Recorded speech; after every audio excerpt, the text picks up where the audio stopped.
Hi friends, welcome back to my channel. இன்னைக்கு நம்ம என்ன ரெசிபி பார்க்க போறோம்னா ஒரு சூப்பர் ஈஸியான பிரேக்ஃபாஸ்ட் ரெசிபி தாங்க. அதாவது நீர் தோசை. ரொம்ப சிம்பிள், குயிக் அண்ட் ஈஸியாக செஞ்சிடலாம். ரொம்ப டேஸ்ட்டாக இருக்கும். அது கூடவே தக்காளி சட்னி, இந்த ரெண்டும் தான் எப்படி செய்ய போகிறோம்னு பார்க்க போகிறோம். இதே மாதிரி நிறைய பிரேக்ஃபாஸ்ட் ரெசிபிஸ் நம்ம சேனலில் இருக்குது. அதையும் செக் பண்ணிக்கோங்க. என் சேனலை யாரும் சப்ஸ்கிரைப் பண்ணலைன்னா கைண்ட்லி சப்ஸ்கிரைப் பண்ணிக்கோங்க. அப்படியே பக்கத்தில் இருக்க பெல் ஐக்கானையும் டர்ன் ஆன் பண்ணிக்கோங்க. அப்போ தான் நான் போடுற வீடியோஸ் எல்லாம் உங்களுக்கு உடனுக்குடன் வரும். இப்போ வாங்க இந்த சூப்பர் ஈஸியான நீர் தோசை எப்படி செய்யலான்னு பார்க்கலாம். அதுக்கு நான் இன்றைக்கி 1 கப் பச்சரிசி எடுத்திருக்கேன். பச்சரிசி நைட்டே நல்லா ஊற போட்டுக்கோங்க. நல்லா ஊற போட்டு எடுத்துக்கோங்க. இப்போ இதை மிக்ஸி ஜாரில் போட்டு நல்லா அரைச்சி எடுத்துக்கலாம். ஃபர்ஸ்ட் கொஞ்சமாக தண்ணி ஊற்றி அரைச்சிக்கோங்க.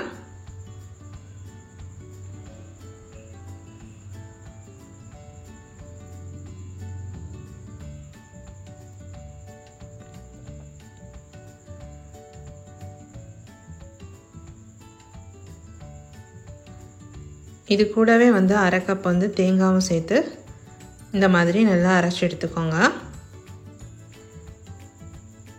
நல்லா மையாக அரைச்சி எடுத்துக்கோங்க.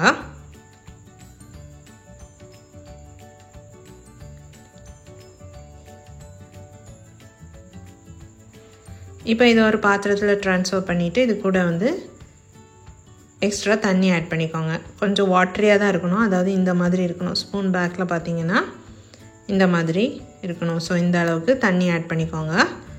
ஆட் பண்ணி நல்லா மிக்ஸ் பண்ணி எடுத்துக்கோங்க.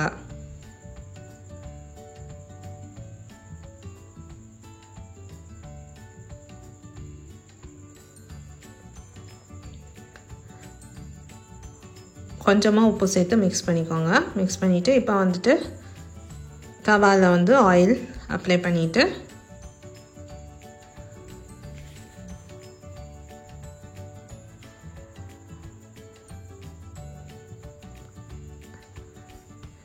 மாவு ஊற்றி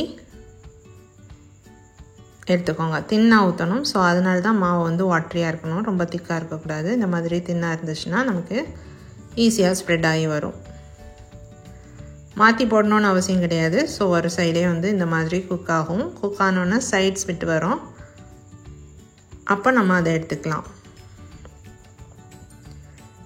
எப்படி சைடு விட்டு வந்ததும் ஜஸ்ட் ரோல் பண்ணி எடுத்துக்கோங்க. குக்கிங் டைமும் கம்மி தான். ரொம்ப நேரம்லாம் ஆகாது. ஸோ ஈஸியாக நம்ம இந்த மாதிரி ரெஸ்ட் ஆஃப் த மாவுலேயும் தோசை ரெடி பண்ணி எடுத்துக்கோங்க.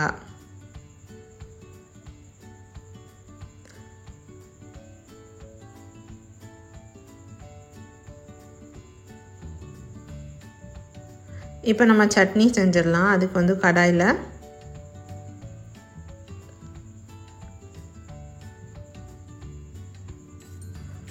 ஒரு டேபிள் ஸ்பூன் அளவுக்கு எண்ணெய் ஊற்றிக்கோங்க.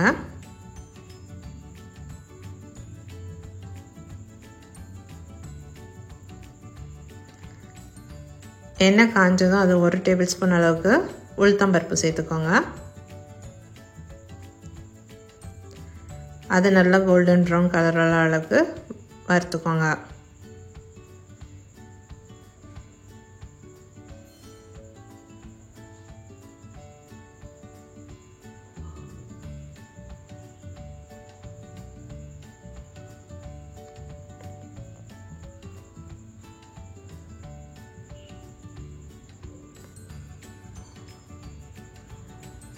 நல்லா பொன்னிறமாக இது வறுபட்டதும்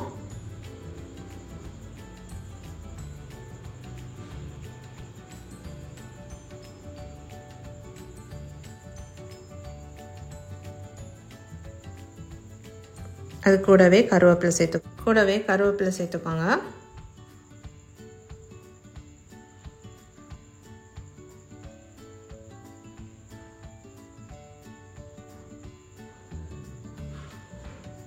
இப்போ இதில் ஒரு 5-6 பல்லு பூண்டு சேர்த்துக்கோங்க. அது கூடவே ஒரு பெரிய வெங்காயம் சாப் பண்ணி ஆட் பண்ணிக்கோங்க. நல்லா வதக்கிக்கோங்க.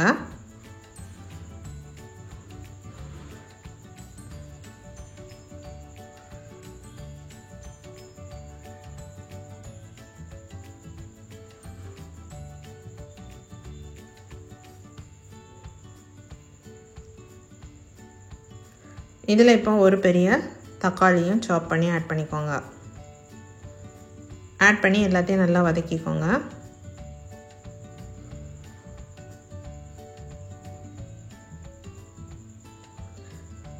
கொஞ்சமாக உப்பும் சேர்த்துக்கோங்க. சேர்த்து வதக்கிக்கோங்க.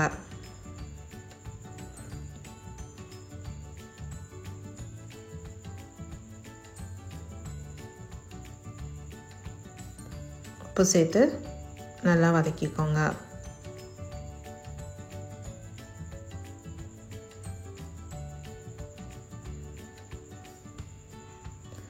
நல்லா வதங்கினதுக்கு அப்புறமா இதை நல்லா ஆற விட்டுக்கோங்க. ஆற விட்டு மிக்சியில் அரைச்சி எடுத்துக்கோங்க. இப்போ கடாயில் மறுபடியும் எண்ணெய் ஊற்றிக்கோங்க. ஒரு காஞ்ச மிளகாய் சேர்த்துக்கோங்க. உங்களுக்கு காரம் ஜாஸ்தியாக வேணும்னா எக்ஸ்ட்ரா கூட ஒரு காஞ்ச மிளகாய் ஆட் பண்ணிக்கலாம். ஒரு காஞ்ச மிளகாய் சேர்த்துக்கோங்க. கூடவே 1/4 டீஸ்பூன் அளவுக்கு கடுகு சேர்த்துக்கோங்க. கடுகு நல்லா பொரியணும்.